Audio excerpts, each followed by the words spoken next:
Hello everyone, welcome back to our channel Anas kitchen. ఈరోజు tandoori chicken ఎలా తయారు చేయాలో చూద్దాం. ఫస్ట్ అయితే చికెన్ తీసుకోవాలి. ఇలా ఒక బౌల్లో చికెన్ తీసుకొని తందూరి మసాలా వేసుకున్నాక 2 స్పూన్స్ పెరుగు వేసుకోవాలి. అలానే స్పైసీ కోసం కారం వేసుకోవాలి, కొద్దిగా ధనియాల పొడి, మిరియాల పొడి, గరం మసాలా వేసుకోవాలి. అలానే థైమ్ లీవ్స్ కూడా వేసుకోవాలి. అలానే కొద్దిగా నిమ్మరసము, అల్లం తెల్లగడ్డ పేస్ట్ వేసుకోవాలి. అది అంతా బాగా మిక్సీలో కలుపుకోవాలి. అలానే ఇందులోనే ఆనియన్స్, పొటాటో వేసుకొని అది కూడా మసాలా పట్టేలా బాగా మిక్సీలో కలుపుకోవాలి. ఒక 1 అవర్ నానబెట్టుకోవాలి. నానిన తర్వాత ఇప్పుడు పీసెస్ అన్ని ఈ మిషన్లో పెట్టుకోవాలి. మిషన్లో పెట్టుకొని ఒక 15 మినిట్స్ టైం పెట్టుకొని ఉడికించుకోవాలి, ఆయిల్తో పని లేకుండా.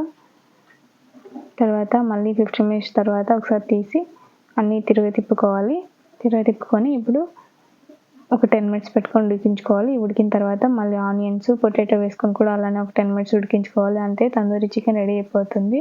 అలానే వీడియో కానీ మీకు నచ్చినట్లయితే లైక్ చేయండి, షేర్ చేయండి, సబ్స్క్రైబ్ చేసుకోండి.